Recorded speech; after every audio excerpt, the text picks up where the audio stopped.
pagi hari ini kami datang kepada Bapa, kepada Yesus Tuhan, kepada Roh Kudus, Allah Tritunggal. Kami sembah pada pagi hari ini. Kami percaya bahwa pujian menyegarkan kami. Namun kami butuh Engkau lewat firman Allah. Kami butuh nasihat, kami butuh kekuatan, kami butuh pengetahuan Allah atas kami semua lewat firman Tuhan. Sehingga apa yang kami dengar, kami akan terima dan kami nikmati pada pagi ini akan menjadi makanan rohani bagi semua roh kami. Terima kasih buat kepercayaanmu kepada hamba untuk berdiri di tempat ini menyampaikan pesan Tuhan pada pagi ini. Kami sambut firman Tuhan di dalam nama Yesus Kristus Tuhan. Kami sudah berdoa. Yang siap memuji Tuhan bersama-sama katakan amin. Silakan duduk.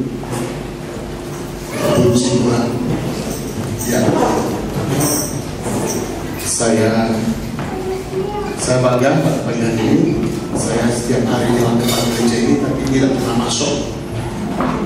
Dan pada pagi ini saya berdiri dengan saudara karena Tuhan dan karena hambanya Bapak Gembala kita, Bapak Yudi, yang mengizinkan saya untuk berbagi. Saya tidak berkhotbah, tapi saya berbagi pada saudara. Pada pagi ini saya akan menyampaikan sesuatu pada saudara sekalian. Gereja Bethel Injil Sepenuh Jemaat Elohim, benar? Hari ini tanggal berapa hari ini? 13. Hari ini kita akan bicara tentang hati, batin yang teguh, hati yang kuat, ya. Batin yang teguh. Tapi saudara, hari ini ada banyak orang hatinya tidak kuat. Ya, banyak yang galau, ya, banyak yang mengalami perubahan-perubahan sehingga membuat banyak orang, ya, saya katakan banyak yang kecewa, tidak hanya dengan Tuhan, tetapi kecewa dengan keadaan. Sehingga kita sebagai anak Tuhan pada pagi ini selalu bersyukur kepada Tuhan kalau bisa datang beribadah dan dengan firman Tuhan. Pada pagi ini kita akan bahas satu ayat atau beberapa ayat di dalam 1 Samuel pasal 30, ayat yang ke-6 sampai berapa? 16, tetapi tidak semuanya. Saya mungkin perkenalkan dulu keluarga saya. Ini siapa? Saya Pak Yakub. Ini anak dan istri saya orang Malang, sebelumnya bukan. Saya anak rohani dari Ibu Erlina Kencana yang punya rumah ini, benar? Yang punya rumah ini, maaf, yang punya tempat ini awalnya Ibu Erlina Kencana bersama orang tuanya, kepala senior. Tapi karena sesuatu yang tidak ketumpang, bukan GBS lagi dan GBI, dan saya anak rohaninya. Tepuk tangan dulu Tuhan. Orang tua rohani menghasilkan anak rohani. Tapi semua adalah anak rohani daripada hamba Allah di tempat ini. Mau supaya kita semua menjadi anak-anak yang bertumbuh dan berkembang menghasilkan buah untuk kemuliaan Tuhan. Nah, pada pagi ini saya akan melihat mengajar baru ayat 6 daripada pembacaan ini. Di sini katakan bahwa Daud sangat terjepit karena rakyat mengatakan hendak melempari dia dengan batu. Seluruh rakyat itu telah pedih hatinya. Masing-masing sekarang anaknya laki-laki dan perempuan, tetapi Daud menguatkan kepercayaannya kepada Tuhan. Saya mau tanya kepada Bapak saudara sekalian, kenapa Daud pedih hatinya? Kenapa Daud mau dilempari dengan batu? Saudara pernah dilempari batu? Angkat tangan yang pernah dilempari batu? Dilempari gelas ya. Lempari begitu ya mungkin. Tapi kali kita lihat pada satu cerita yang kita akan sama-sama bahas. Saya tidak banyak khotbah karena waktu kita terbatas. Saya Pak Yakub, saya mengembalakan GBI di Polehan. Ada yang sudah tahu, waktu itu sudah ke rumah saya. Ada yang sudah pernah ke rumah saya, tapi ada yang belum pernah. Monggo pinara, mampir. Nah, saya tahu kenapa Daud terjepit, kenapa dia mau dilempari batu. Kalau baca ayat 1 sampai ayat yang keempat, kelima, di situ ternyata tempat tinggal di mana Daud dan keluarganya itu ternyata dibakar oleh musuh. Rumahnya, semua fasilitasnya dibakar oleh tentara Amalek. Saudara, dibakar habis. Sama enggak? Mereka pedih, mereka susah, dan tidak hanya dibakar, tempat tinggal rumah mereka habis-habisan dibakar, jarahan habis-habisan. Tetapi istri, anak-anak laki-laki perempuan mereka ditawan. Saudara, ngeri-ngeri sedang. Lalu, ya, kenapa seorang laki-laki kok nangis? Seorang pria dikatakan haram kalau nangis, itu aja nangis. Dia menangis jerit-jerit dan dia habis suara untuk menangis. Kalau saya baca ayat 1 sampai 5, saya tahu dia keluarganya ditawan, istri, anak kecilnya 2, anak-anaknya dibawa oleh tentara Amalek dan dibawa pergi. Dia datang dalam medan perang, ternyata kampungnya sudah asap semua. Kalau saudara rumah tetangga terbakar, saudara bagaimana keadaan hati saudara?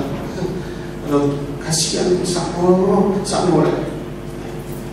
Ini tidak hanya rumah terbakar, saudara, tetapi semuanya dibawa lari oleh tentara musuh. Dan mereka dalam keadaan terjepit. Daud terjepit, sudah terjepit, mau dilempari batu lagi, saudara. Waduh, kalau saudara mengalami keadaan seperti ini, mungkin saudara berkata, aku tak masa ke Elohim, saya tidak ada di gereja lain, lebih enak di gereja lain, tidak masalah. Saudara salah. Apalagi datang berdoa, saya tak mau berdoa, buat apa saya terjepit? Gereja tak peduli dengan saya. Saudara, pengalaman Daud ini kita akan bedah ada apa hal. Saya akan belajar masalah ini datang kapan saja, mengenai siapa saja, tanpa diundang, tanpa diundang. Masalah tak pada diundang. Yang percaya katakan amin. Salah punya masalah tidak, kalau saudara undang, murmur datang. Nah, keren kan? Nah, saya mau baca.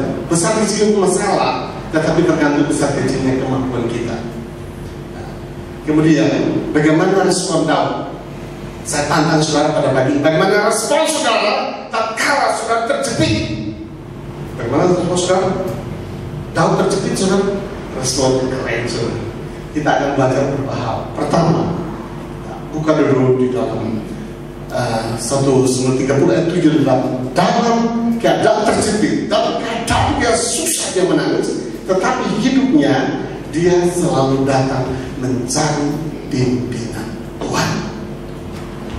Daud tidak kejepit, kalau dia bilang aku putus asa, saya gak usah cari Tuhan dah. Ya, saya cari makan enak dah. Ada depot di depan sini, gulai itu enak. Buat apa saya mampir gereja, saya depot aja sih makan gulai enak, makan sate itu enak. Buat apa saya mencari pimpinan Tuhan? Coba buka, klik ayat yang 7 dan 8, kamu bisa nggak?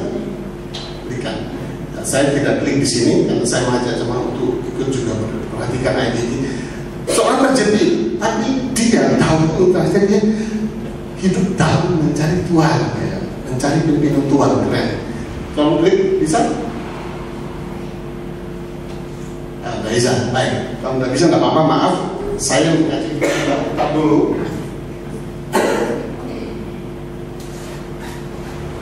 Di dalam 1 Samuel pasal 30 ayat yang ke 7 dan 8.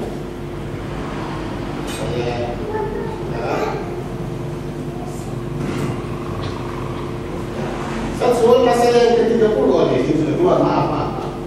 Di sana saya menjelaskan di sini Raja Daud ternyata dia meminta bantuan, meminta perintah kepada Imam Abiathar bin Ahimelek supaya dia membawa baju efod. Ya, itu sudah lama di situ. Saudara nggak usah baca ya, saya lihat itu.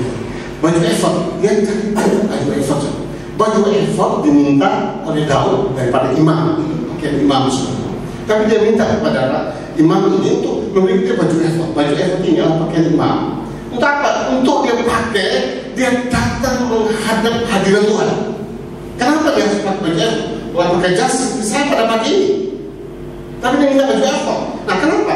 Di dalam baju efod itu, ya, ditutup dadanya di dalam itu ada kantong, atau ada batu umim. Ya, dikatakan ada batu apa? Ada urim dan tumim. Itu batu. Ditulis tentang keputusan-keputusan. Ya, ditulis tentang keputusan-keputusan, tentang batu-batu pernyataan keputusan tentang bangsa pilihan Tuhan. Jadi nggak seorang sembarang orang pakai baju efod itu, saudara. Hanya orang yang spesial yang bisa pakai baju itu. Dan di dalam dadanya, kalau sekarang kita katakan rompi gitu, lebih sederhana lagi rompi. Dan di dalam tutup dadanya itu ada urim dan tumim. Daud pakai baju itu dan dia datang bertanya kepada Tuhan, bolehkah aku menyusul? Bolehkah aku datangi mereka? Datang Amalek. Dan Tuhan berkata, pergilah, susul mereka, karena engkau akan menangkap mereka. Hatinya Daud gila kalau bisa. Dia berangkat selalu, dan akhirnya dia menemukan istrinya, anaknya, tentara, keluarga yang ditawan itu oleh Absalom. Kenapa? Karena Daud tidak bertindak dengan kekuatannya dia. Ada banyak orang dalam masalah tidak ambil keputusan untuk mencari Tuhan, tetapi mereka mencari cara dan kehendak dirinya sendiri. Ada banyak orang Kristen ke gereja ada masalah cari dukun. Maaf, saya tidak menyinggung saudara. Kalau ada tersinggung, ya bertobat. Ada yang ke gereja, tapi masih ke dukun. Kenapa? Kenapa? Karena dia tak percaya dengan Tuhan, bahwa Tuhan adalah pribadi yang dahsyat. Tahu bahwa kekuatan dan pertolongan Tuhan hanya ada pada tangan Tuhan saja. Makanya dia datang mencari Tuhan. Walaupun dia terjepit, dia ada mau lempar-lempar, tapi dia datang kepada Tuhan. Gerejanya akan menjadi penuh. Tapi kalau saudara mencari Tuhan, kemanakah aku mencari kasih sejati? Lagu itu keren, saudara. Dan kita akhirnya yang terjadi. Jadi bagaimana yang kita sekali pada Tuhan? Atau kita sudah terjepit, malah tambah jauh dari Tuhan. Ada masalah, kita malah meninggalkan gereja, menyalahkan hamba Tuhan. Oh, salah. Maka saudara belum baca Alkitabnya. Jadi saya mengajak saudara perhatikan di sini bahwa yang kedua, kita terus terlalu lama Pak, terlalu panjang. Ini waktu saya berjalan terus. Yang kedua, tidak hanya mencari Tuhan, tetapi Daud ternyata seorang yang hidup dalam tindakan nyata. Artinya apa? Daud tidak hanya mencari Tuhan. Di dalam pasal yang ke-30 ayat yang ke-11 dan 12, ternyata mereka mendapati seorang Mesir, seorang budak daripada tentara Amalek, namanya yang disebutkan sekarang. Tapi mereka menemukan dia di padang gurun dan tentara Daud, bawalah orang muda ini datang kepada Daud. Kalau kita baca dulu, saya mengajak kita baca sebentar. Ya, saya mengajak kita baca ayat yang ke berapa? Ayat 11 dan 12. Saya bacakan untuk saudara sekalian perhatikan. Ayat 11 dan 12 berkata apa? Kemudian mereka menemui seorang Mesir di padang lalu membawanya kepada Daud. Mereka memberi dia roti, lalu makanlah ia. Kemudian mereka memberi dia minum air dan memberikan ayat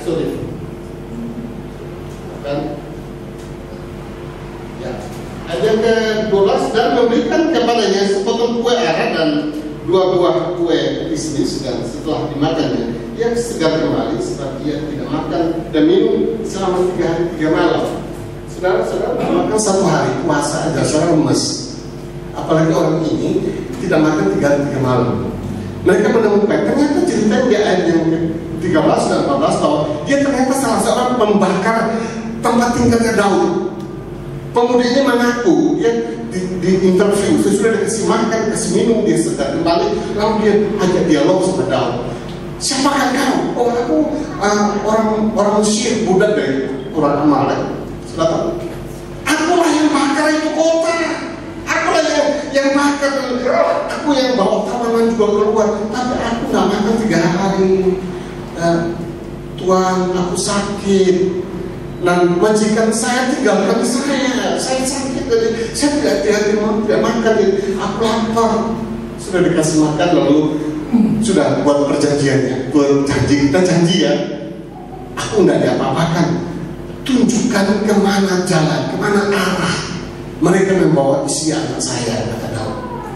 Kita janji, saya tidak apa-apakan kamu.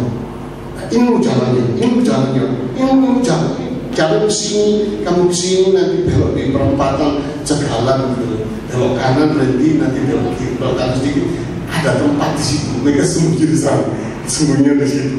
Ternyata benar sudah tahu, ternyata dia memberikan perhatian kepada orang yang susah. Saya memberikan tulisan ini, berbuat baik dapat mengalihkan apa? Mengalihkan apa saja? Pertama, mengalami pikiran kita dari perasaan sendiri-sendiri. Masa-masa sulitnya sudah banyak orang mengalami kelaparan. Sudah diberkati Tuhan, amin. Amin. Sudah ditopang oleh Tuhan, amin. Sudah lihat tetanggamu, kocok tetanggamu kelaparan. Ada tim diakonia bergerak membantu. Tapi tidak hanya saudara seiman aja. Orang-orang yang bukan seiman dengan kita, seperti orang Mesir tadi, budak itu tadi, dia kelaparan 3 hari 3 malam nggak makan surat, dan dia tambah sakit lagi. Tapi Daud kasih makan, kasih minum, oh keren saudara. Dalam masa-masa terjepit sekalipun, Daud masih berbuat baik, membuat kita tidak fokus pada masalah. Masalah kita banyak, siapa tidak punya masalah? Saya tunjukkan, sampai sini tidak punya masalah. Tolong katakan, oh doa ya Pak. Sang Nawon punya masalah, tetapi Daud tidak berfokus pada bahwa isi anakku ditawar, rumahku dibakar, daerahku hangus, tetapi aku mau tetap menyatakan kasih atau mau berbuat baik seluruh. Yang berikut katakan bahwa kita menyadari bahwa kita dapat menjadi berbagi dengan orang lain. Ya, masih kan kita susah sekalipun, kita mau menjadi berkat, mau mencari uluran tangan bagi mereka-mereka yang sangat kesusahan. Ada orang diberkati tapi tidak mau tahu. Wah, gua nggak ngurus, bang mati, bang semaput, saya nggak mau tahu. Itu sama saudara. Gereja harus membawa dampak. Bagi kalau saya di Polda itu kanan kiri oke, buka belakang maaf banyak orang Madura. Ada orang Madura bisa bertobat. Itu keren saudara. Orang Madura bisa bertobat. Bertobat saudara. Kerjanya dekat-dekat sini aja. Bisa bertobat. Wah, pelihnya minta ampun. Terus lagi bertobat ikut Tuhan. Dia kasih kambing jantan buat pendeta. Pak Yakob, saya kasih kambing jantan buat Bapak ya. Oh keren. Orang punya kambing dikasih saudara. Saya beli itu 4 tahun saudara. Kenapa?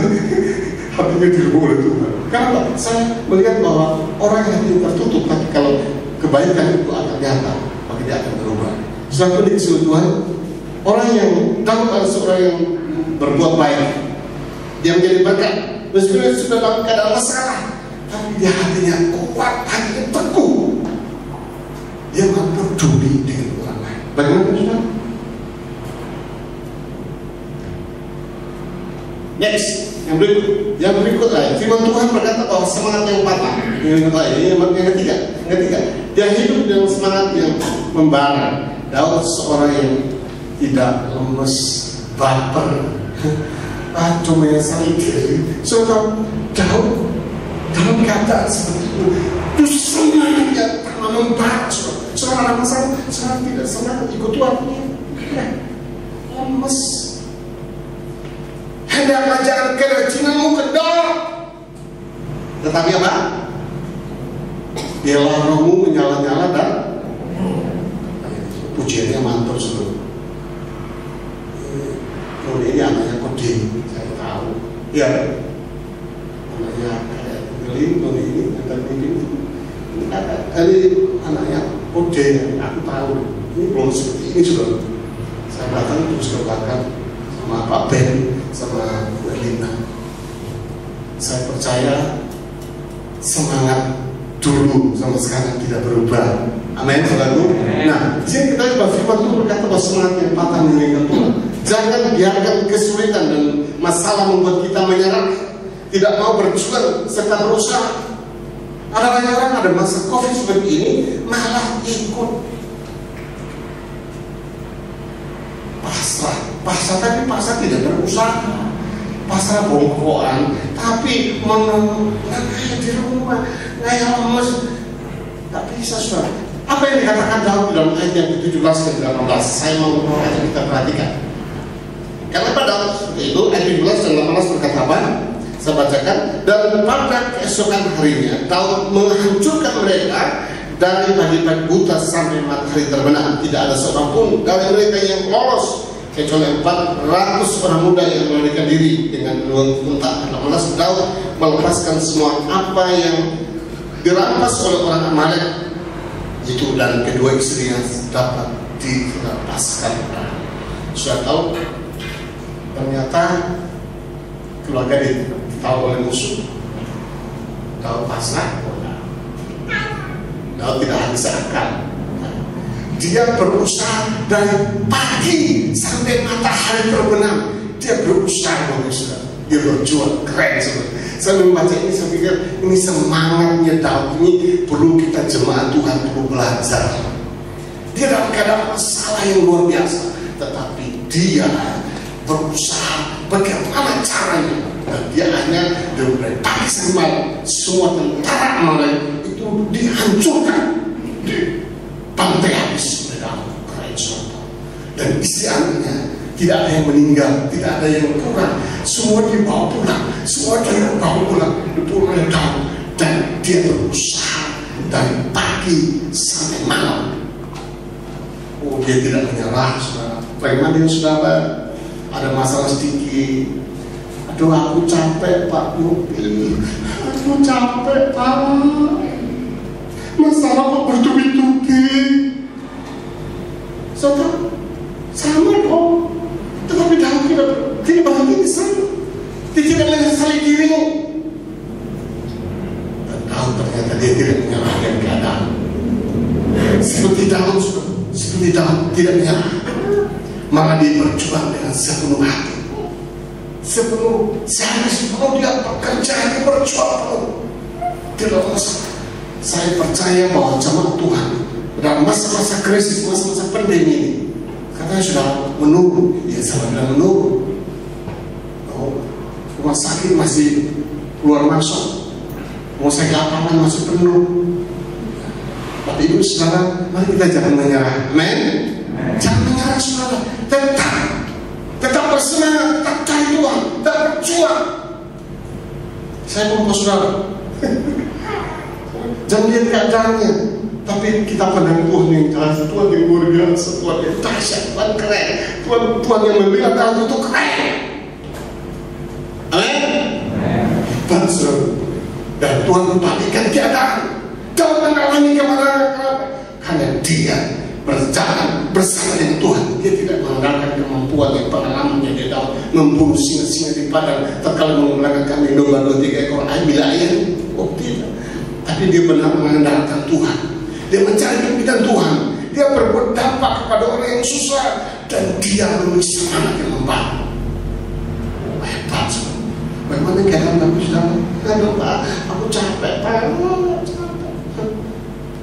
Next, yang berikut. Ternyata Daud tidak hanya berhenti di situ. Dia hidup dalam kasih dan pengampunan. Apa yang dikatakan Daud ayat yang kedua dan 23. Saya mau bacakan untuk saudara. Ini satu kebenaran. Cukup ini ayat terakhir. Kemudian mulai berbicara orang-orang jahat dan orang bersila di antara orang yang ikut pergi bersama-sama dengan Daud itu. Katanya, karena mereka tidak ikut pergi bersama-sama dengan kita, janganlah kita berikan kepada mereka apa-apa dari cerahan yang kita selamatkan itu, kecuali kepada masing-masing mereka, istrinya dan anak-anaknya. Itu boleh mereka bawa dan biarlah mereka pergi. Ayat 3, tetapi Daud berkata, janganlah kamu saudara-saudara berkata demikian dengan apa yang diberikan Tuhan kepada kita, sebab Ia telah melindungi kita dan menyerahkan ke dalam tangan kita gerombolan yang telah menyerang kita. Saudaraku, dalam masa-masa seperti itu mereka sudah pulang dari kemenangan Jarahan yang dijarah oleh tentara Amalek, diambil lagi oleh Daud dan mereka pulang. Saudara, ada sekian 200 orang tidak kuat berjalan, saudara. Mereka capek dan mereka tidak ikut pergi berperang merebut kembali barang tawanan yang telah dibawa oleh Amalek. Dan akhirnya 400 orang pergi ikut Daud dan mereka pulang. Saudara, mereka pulang kemenangan besar. Orang-orang di antara mereka berkata, oh jangan lo suka bagi-bagi lah. Kenapa kita bagi-bagi dengan mereka? Mereka nama ikut perang dengan kita. Buat apa bagi-bagi?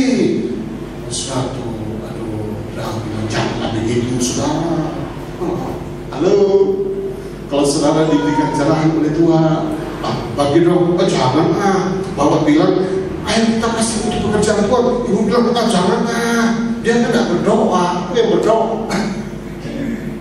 Istrinya bilang, kita kasih persetujuan buat pekerjaan Tuhan. Orangnya, jangan kayak gitu dong. Itu kejadian. Yang bilang oleh Daud merasa bahwa kita dapat ikan bukan karena kita dapat karena Tuhan memberikan kepada kita. So tahu, ini sebuah pengalaman hidup. Daud tetap memiliki kasih. Ya tidak apa-apa kita bantu. Kalau mereka tidak ikut berperang dengan kita, nggak apa-apa. Mereka tidak ikut sama-sama kita berjuang untuk merebut kembali tawanan kita, nggak apa-apa. Mereka tidak usah ikut. Kita yang menang, kita dapat bangsa sama mereka. Dia punya kasih dan tidak dia mengampuni mereka yang tidak ikut berperang. Saya mengajak saya menantang kepada saudara pada pagi hari. Saudara, apa yang saudara dapat tadi bukan karena saudara hebat. Yang percaya tangannya, saudara punya hati ini bukan karena saudara hebat, tapi karena Tuhan yang memberikan kamu. Kata Daud seperti ayat yang ke-23 berkata, janganlah begitu saudara-saudaraku, janganlah begitu. Ini Daud meredam orang-orang jahat, orang-orang yang bersila, orang jahat dan kelompok itu, saudara. Dan katakan orang berusia dan orang jahat itu mereka nggak mau berbagi, sudah mereka jahat sekali.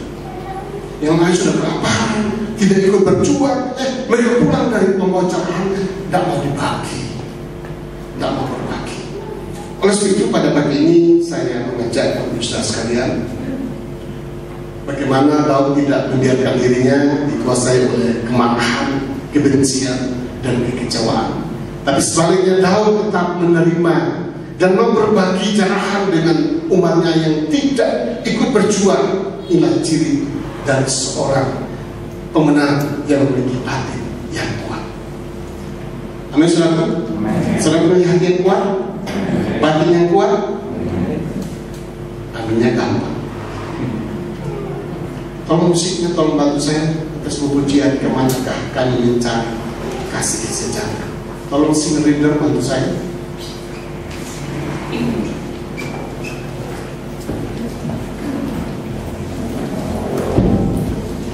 Ya.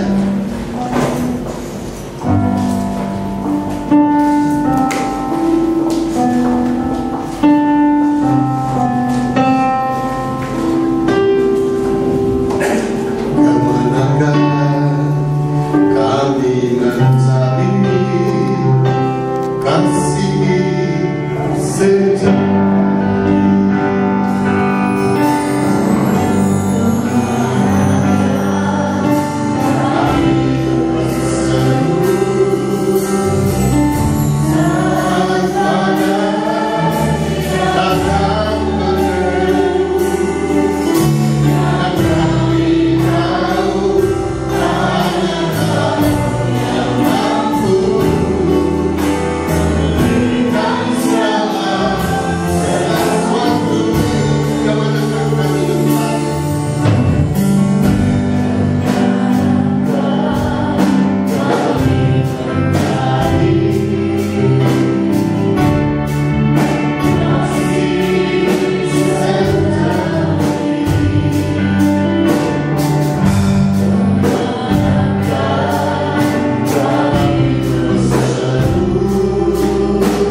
membutuhkan uluran tangan Tuhan, membutuhkan jamahan tangan Tuhan. Saudara usah berdiri, saudara di tempat saya. Saudara mungkin mau berdiri silakan, mau berdiri di tempat saja, nggak usah maju. Saya percaya bahwa Daud diberikan jawaban oleh Tuhan. Oleh karena apa?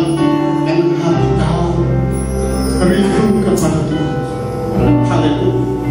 Dan saya percaya kalau kita mendengar perkataan-perkataan yang dilakukan oleh Daud, apa yang dilakukan oleh Daud itu menjadi milik kita pada pagi hari ini. Dan Daud mengalami kemenangan yang luar biasa. Suatu saya punya kesaksian saya hari ini banyak orang kerasukan setan. Pagi-pagi jam 12 ini 10 tanpa masuk. Ada istri yang kerasukan setan. Hari tanggal merah, tanggal 3 kemarin, pagi jam 2:53 telepon langsung ada suami yang kerasukan setan. Kenapa? Karena hatinya tidak tergerak yang lain. Hatinya penuh dengan kepahitan, penuh dengan kebencian, dan pintu bagi iblis untuk merusak. Puji Tuhan, jam 3 saya sampai ini di luar pinggir kota Malang. Malam pagi jam 2:53 orang lagi di ruangan, malah saya harus pergi. Orang kerasukan setan. Tapi saya datang ternyata lawan tadi, dan Tuhan pulihkan hari ini. Dia beribadah kepada Tuhan. Kenapa? Karena beberapa Tuhan, kuasa Tuhan itu lebih dahsyat daripada kuasa manusia. Setelah datang di tempat saya berdoa, saudara, datang lagi di tempat. Terima kasih Tuhan Yesus. Kita percaya bahwa Tuhan akan mencari Tuhan. Seperti dalam terjadi engkau. Kau berikan dia jawaban. Kau berikan dia batin yang kuat. Tuhan jamah anak-anakmu yang terangkat pada pagi hari ini. Engkau jamah pagi hari hati-hati yang tangan terangkat dan hati yang terbuka di hadapan Tuhan. Tuhan berikan kemenangan, berikan jawaban Tuhan, berikan kemenangan ya Tuhan. Kalau Daud dia mendapatkan jawaban dari Tuhan, oleh karena dia mengikuti kehendak Allah. Dia berbuat baik, bukan berbuat jahat kepada orang lain, dan kasihnya membara kepada Tuhan. Dia kasih dan pengampunan Allah, dan Tuhan memulihkan keadaan Ayub. Dia memberkati kami semua pada pagi hari ini. Kami percaya kami datang yang masalah, tapi kuasa Tuhan menolong kami sekalian. Kami berdoa Tuhan, yang sakit disembuhkan, yang susah dibuka, dilemah dikuatkan oleh Tuhan. Terima kasih Bapa, terima kasih Tuhan Yesus. Terima kasih Bapa. Tangan yang terangkat diturunkan, silakan duduk kembali. Dan kami berdoa untuk hambamu Bapak Yobi sambil berada di tempat ini. Tuhan, Kau Rabi Daud, sedang melalui kemenangan besar. Kau juga pakai hambamu, Rabi hamba Allah ini, dan Kau pakai dengan kasih daripada Allah, sehingga jemaat tidak semakin mengalami kemunduran, tetapi semakin membara, semakin giat dalam pekerjaan Tuhan, karena jeripayahmu tidak pernah sia-sia. Terima kasih Bapa, dalam nama Yesus kami berdoa dan bersyukur kepada Tuhan pagi hari ini. Haleluya, amin. Saya serahkan kembali kepada hamba Allah atau WL yang saya tunggu. Matur nuwun. Ini papi saya Bapak. Pada pagi hari ini, terima kasih buat kebenaran firman yang dapat kami nikmati.